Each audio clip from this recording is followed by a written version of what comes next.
Hi. All right. Welcome to day 2. Theodore Boone, kid lawyer. There's Theodore right in front of me. I think I can bring it over. I think his name got cut off. There we go. Theodore Boone, kid lawyer. My cover is different. The main question for Theodore Boone, kid lawyer, that I need you to be connected to at all times, actually, even when you're not, this is the focus of the book. We're going to be doing writing and researching on it. Is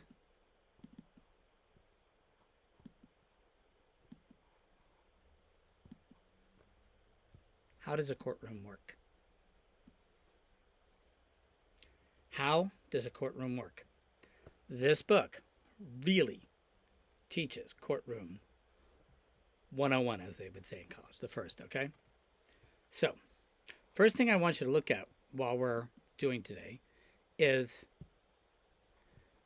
you're going to need to start through the story learning about parts of the courtroom. And today I'm just going to introduce a little bit on, if you look above me, it says the judge.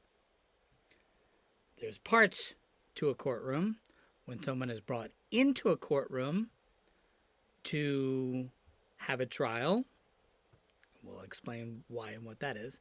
But today we're going to start with the person who presides over the courtroom is the judge. And if you see, it says above me, the judge presides over court proceedings from the bench. These are some of the words we're going to use.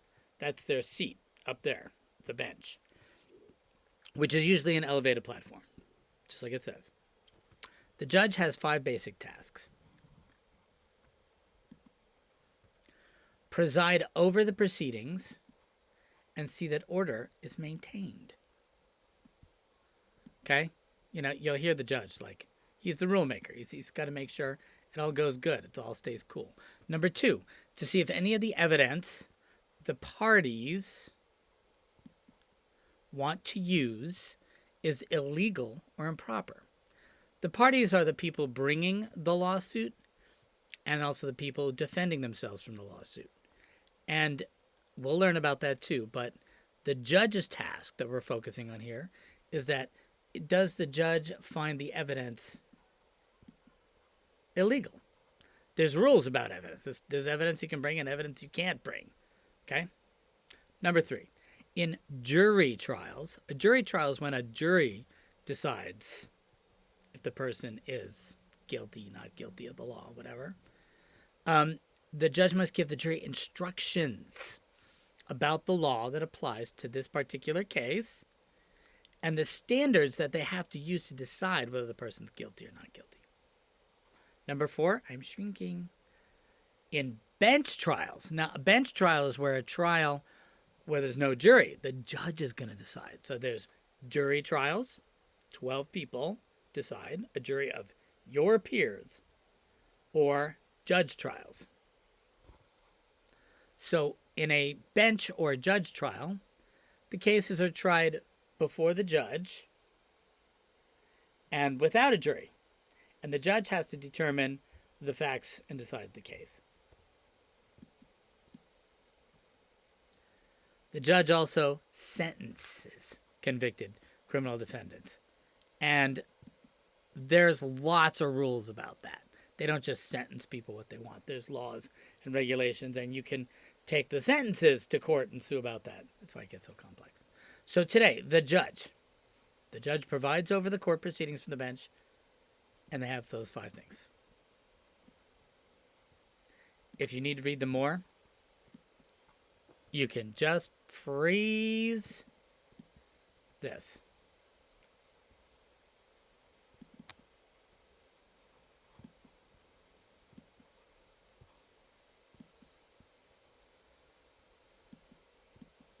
But I'm going to start reading already, okay? Because you got me to judge. Whoa, going wild here. Okay. I like saying okay a lot.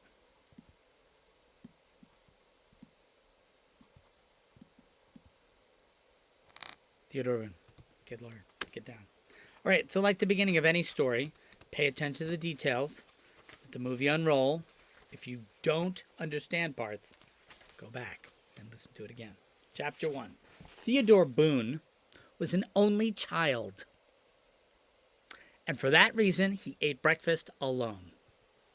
His father was a busy lawyer and was in the habit of leaving early and meeting friends for coffee and gossip at the same downtown diner every morning at 7. Theo's mother, herself a busy lawyer, had been trying to lose 10 pounds the last 10 years, and because of this, she convinced herself that breakfast should be nothing more than coffee with the newspaper. So he ate by himself at the kitchen table, cold cereal, orange juice, with an eye on the clock. The Boone home had clocks everywhere. Evidence of organized people.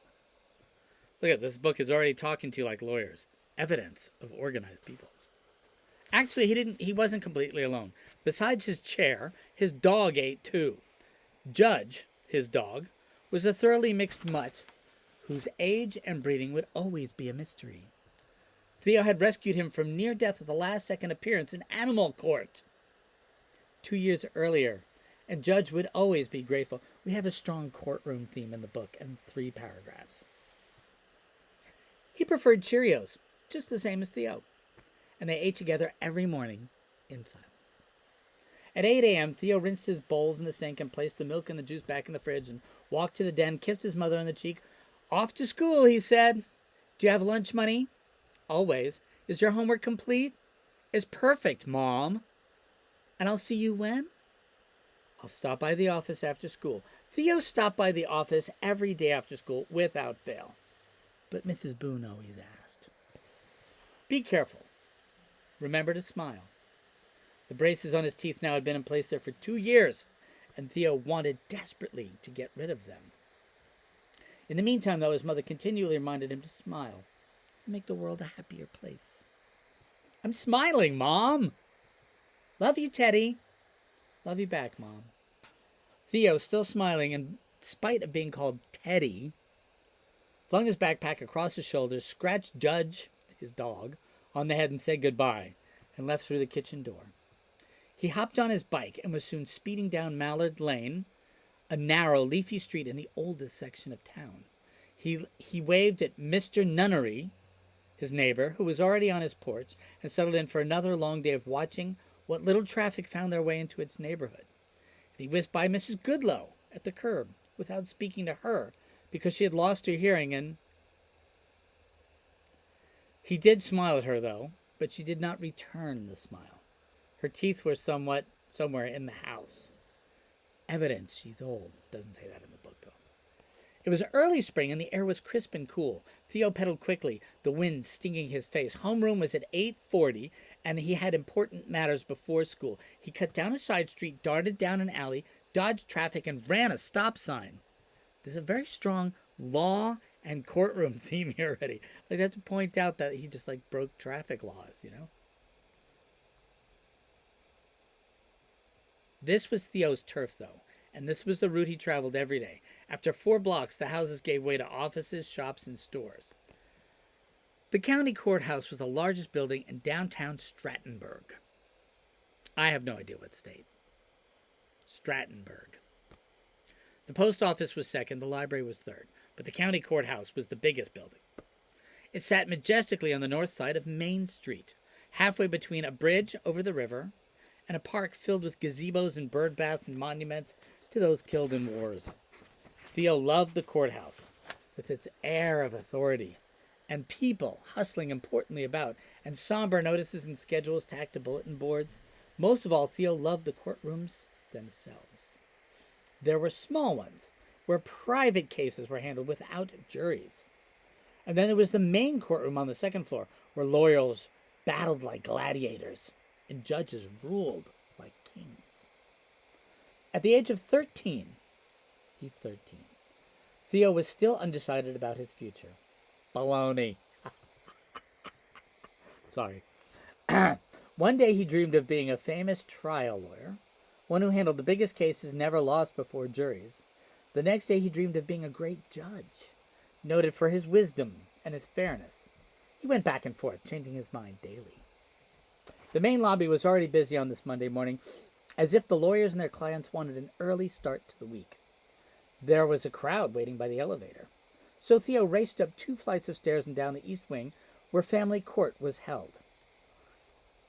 His mother was a noted divorce lawyer, one who always represented the wife. And Theo knew this area of the building very well. Since divorce trials were decided by judges and juries were not used in divorce trials, and since most judges preferred to not have large groups of spectators observing these very sensitive family matters, the courtroom was small. By its door, several lawyers huddled importantly, obviously not agreeing on much. Theo searched the hallway, then turned a corner and saw his friend. She was sitting on one of the old wooden benches alone, small, nervous. When she saw him, she smiled and she put a hand over her mouth. Theo hustled over and sat next to her very closely, knees touching. With any other girl, he would have placed himself 2 feet away and prevented any chance of contacts. But April Finnemore, meet April Finnemore, was not just any girl. They had started pre-kindergarten together at age 4 at a nearby church school, and they had been friends for as long as they could remember. It wasn't a romance. They were too young for that. Theo didn't know of a single 13-year-old boy in his class who had admitted to having a girlfriend. Just the opposite. They wanted nothing to do with them, and girls right now felt the same way. Theo had been warned. Things would change, though, dramatically. But for now, that seemed unlikely. April was his friend and one in a great deal of need in the moment. Her parents were divorcing. And Theo is extremely grateful his mother was not involved in the case. The divorce was actually no surprise to anyone who knew the Finnemores. April's father was an eccentric antiques dealer and a drummer for a rock band that still played nightclubs and toured sometimes for weeks. Her mother raised goats and made goat cheese, which she peddled around town in a converted funeral hearse car. It was painted bright yellow over the black. An ancient spider monkey with gray whiskers rode up front and munched on the cheese, which never actually sold very well. Mr. Boone had once described the family as non-traditional. Oh my God, there's a picture painted, which Theo took to mean downright weird. Both her parents had been arrested before on drug charges, though neither had served time. Okay, John Grisham, he's a little bit comic book here. Are you okay? Theo asked. No, I hate being here. She had an older brother named August, an older sister named March, and both fled the family. August, March, and April. Gotta love that. It's kind of cool, actually. August left the day after he graduated high school. March dropped out at 16 and left town, leaving April as the only child for the parents to torment. Theo knew all of this because April told him everything. She had to. She still needed someone outside of her family to confide in. Theo was her listener. I don't want to live with either one of them, Theo. It was a terrible thing to say about one parents, but Theo actually understood completely. He despised her parents for the way they treated her. He despised them for the chaos in their lives and their neglect of April, but they're for their cruelty to her. Theo had a long list of grudges against Mr. and Mrs. Fenimore. He would run away before being forced to live there. He did not know of a single kid in town who'd ever set foot inside the Fenimore home. The divorce trial was actually in its 3rd day, and April would soon be called to witness and testify. The judge would ask her questions. April, which parent do you want to live with? And she did not know the answer. She had discussed it for hours with Theo, and she still did not know what to say. The great question in Theo's mind was, why did either parent want custody of April? Each had neglected her in so many ways. He had heard many stories, but he had never repeated a single one. He was a good friend. What are you going to say, April? I'm telling the judge I want to live with my Aunt Peg in Denver. I thought she said no. She did. Well, then you can't say that, April. What can I say, Theo? My mother would say you should choose your mother. I know she's not your first choice, but you don't have a first choice. But the judge can do whatever he wants, right? Right. If you were 14, you could make the binding decision. But at 13, the judge will only consider what you want. According to my mother, this judge almost never awards custody to the father. Play it safe. Go with your mother. April wore jeans, hiking boots, and a navy sweater. She rarely dressed like a girl. She wiped a tear from her cheek, but managed to keep her composure. Thanks, Theo. I wish I could stay, April. I wish I could just go to school. They both managed to force a laugh. I'll be thinking about you. Be strong. Thanks, Theo. His favorite judge was the Honorable Henry Gantry, and he entered the great man's outer office at 20 minutes after 8 a.m. That's how this book is unfolding, like they're telling you got a trial. Good morning, Theo, Mrs. Hardy said. Mrs. Hardy was Judge Henry Gantry's secretary. She was stirring something into her coffee. She started work. Morning, Mrs. Hardy, Theo said with a smile. And what do we owe this honor, Theo? She was not quite as old as Theo's mother, he guessed, but she was very pretty. She was Theo's favorite of all the secretaries in the courthouse. His favorite clerk was Jenny over in the family courthouse. Okay, evidence that he knows the courthouse. He lives close to it and his parents are lawyers. I need to see Judge Gantry. Is he in? Well, yes, but he's very busy, Theo. Please, it'll just take a minute. She sipped her coffee. Does this have anything to do with the big trial tomorrow? Yes, ma'am, it does. For my government class, we want to watch the first day of the trial. But I got to make sure there's enough seats. I don't know about that, Theo. We're expecting an overfull crowd. Seating's going to be very tight. Can I talk to the judge? How many are in your class? She was still frowning as she picked up the phone and pushed a button. She waited to sit. Yes, Judge, Theodore Boone is here. Yes, he wants to see you. I told him you're busy. She listened more and put down the phone. Hurry! She pointed to the judge's door. Seconds later, Theo stood before the biggest desk in town. A desk covered with all sorts of papers and files and thick binders, and a desk that symbolized enormous power held by Judge Henry Gantry, who at that moment was not smiling. In fact, Theo was certain the judge had not cracked a smile since he had interrupted his work. Theo, though, was pressing hard with the prolonged flash of metal from ear to ear. He was smiling. State your case. Theo heard him issue this command on many occasions. He'd seen lawyers, good lawyers, rise and stutter and search for words while Judge Gantry scowled down from the bench. How does a courtroom work? See, when you look this up on Wikipedia, you don't get that description. State your case. He had heard him issue this command on many occasions. He saw good lawyers rise and stutter and search for words while Judge Gantry scowled down from the bench. Okay, but he wasn't scowling now. And he wasn't wearing his black robe. But he was still intimidating.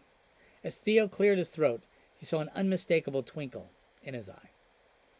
Well, my government teacher is Mr. Mount, and Mr. Mount thinks we might get approval for the principal for an all-day field trip to watch the opening of the trial tomorrow. Theodore paused, took a deep breath, told him to speak clearly, slowly, forcefully, like all great lawyers. But we need guaranteed seats. I was thinking we could sit in the balcony. Oh, you were? Yes, sir. How many? 16 plus Mr. Mount. The judge picked up a file, opened it, and began reading it as if he'd suddenly forgot about Theo, standing at attention across from his desk. Theo waited an awkward 15 seconds. Then the judge abruptly said, 17 seats, front balcony, left side. I'll tell the bailiff to seat you at 10 minutes before 9 tomorrow. I expect perfect behavior. No problem, sir. I'll have Mrs. Hardy email you a note to your principal. Thanks, Judge. You can go now, Theo. Sorry, I'm busy. No problem, sir. Theo scurried towards the door when the judge said, Say, Theo, do you think Mr. Duffy is guilty? Theo stopped and turned around without hesitating and just responded, He's presumed innocent. Got that. But what's your opinion about his guilt?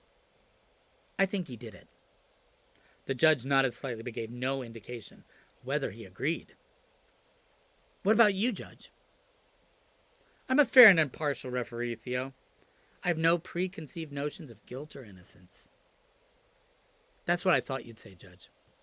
I'll see you tomorrow, okay, Judge? Theodore cracked and hustled out. Mrs. Hardy was on her feet, hands on hips, staring down two flustered lawyers who were demanding to see the judge. All three clammed up when Theo walked out of Judge Gantry's office. He smiled at Mrs. Hardy and he walked hurriedly by. Thanks, he said as he opened the door and he disappeared. Well, that's the end of chapter 1. That is a thick chapter. Tons of themes, tons of facts, tons of characters, tons of evidence. Woo! You might need to go back and listen to some of that. How does a courtroom work? Well, we're learning some of the stuff you can't read in Wikipedia, and we saw one of them ways that how does a courtroom work? How did Theodore Boone get reserved seats for the big trial? He knew the judge, and he knew where to go. Would have been able to get them without knowing the judge? Possibly. But being successful in a courtroom, I think sometimes is about having access to certain people who can make certain decisions sometimes, or know about something and the way it works so that you get your way. So how does a courtroom work? We're learning. And that's what's nice about this book.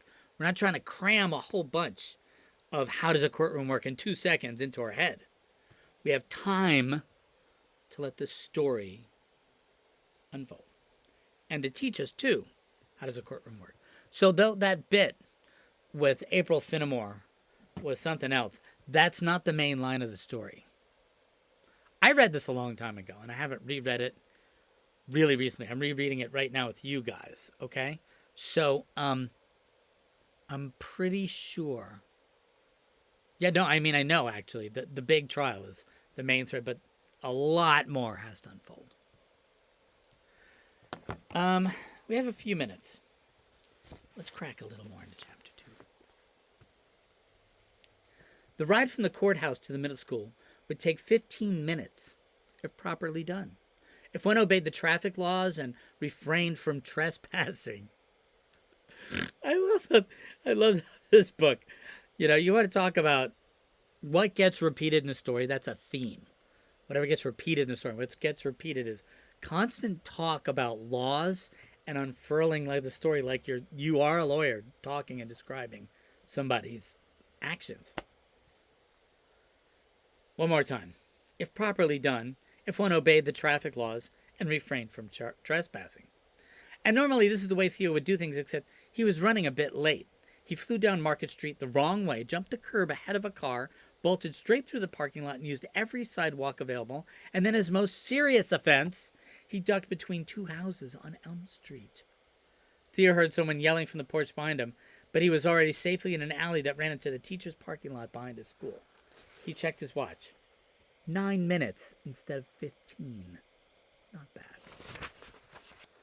He parked at the rack by the flagpole. He secured his bike with a chain. Then he entered with a flood of kids who just stepped off a bus. The 8:40 bell was ringing when he walked into his homeroom and said good morning to Mr. Mount, who not only taught him government, but was his advisor and his homeroom teacher as well. "Talk to Judge Gantry," Theo said at the teacher's desk, one considerably smaller than the one he had just left. In the courthouse, the room was buzzing with the usual early morning chaos.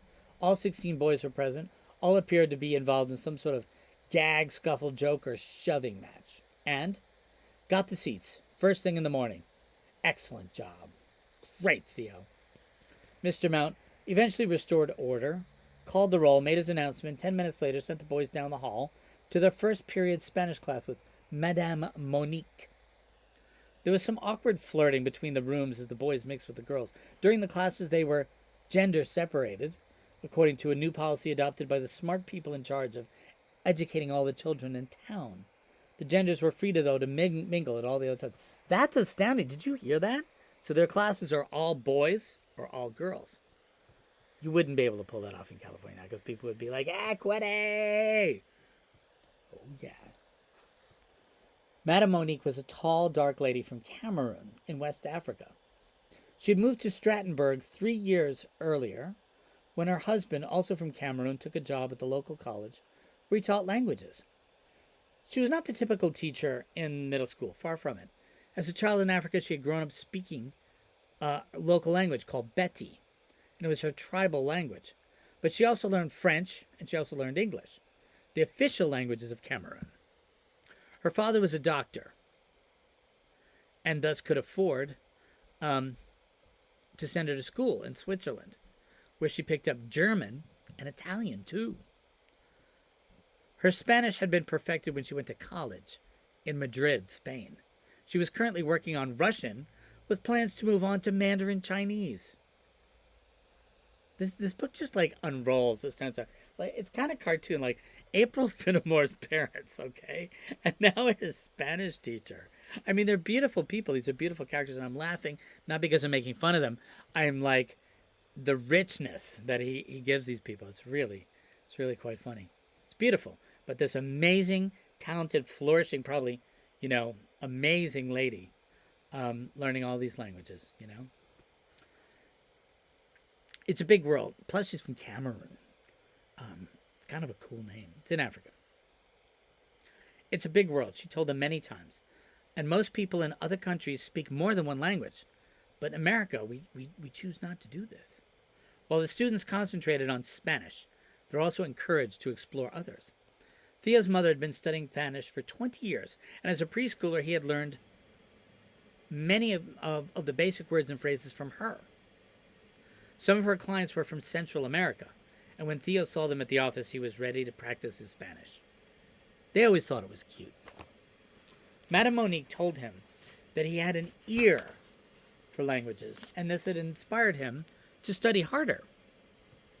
She was often asked by her curious students to say something in German or say something in Italian. She would, but the first student making the request had to stand and say a few words in that language. Bonus points were given, and this created enthusiasm. Most of the boys in Theo's class knew a dozen words in several languages. And Aaron, who had a Spanish mother and a German father, was the most talented. But Theo was determined to catch him. After government, Spanish was Theo's favorite class. And Madame Monique ran a close second to Mr. Mount as his favorite teacher. Today, though, he had trouble concentrating. They were studying Spanish verbs, and it was a tedious chore for such a good day. His mind was elsewhere. He worried about April and her awful day on the witness stand. He couldn't imagine the horror of being forced to choose one parent over another. And when he managed to set April aside, he was consumed with the murder trial in his mind and couldn't wait until tomorrow to watch the opening statements by lawyers. Most of his classmates dreamed of getting tickets to a big game or big concert. Theodore Boone wanted tickets to big trials. So that's a great place to pause, right in the middle of chapter 2. So that, do you hear that last reveal? The big murder trial. There's the thread. The big trial. The big murder trial. My hair. Okay. I'm going to just show this document again one more time, quickly.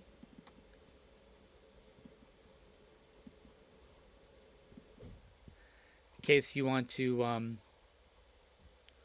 just pause the video and see this. This is what we learned today. How does a courtroom work? Courtroom's got a judge. The judge. On the bench is the judge. That's how a courtroom works.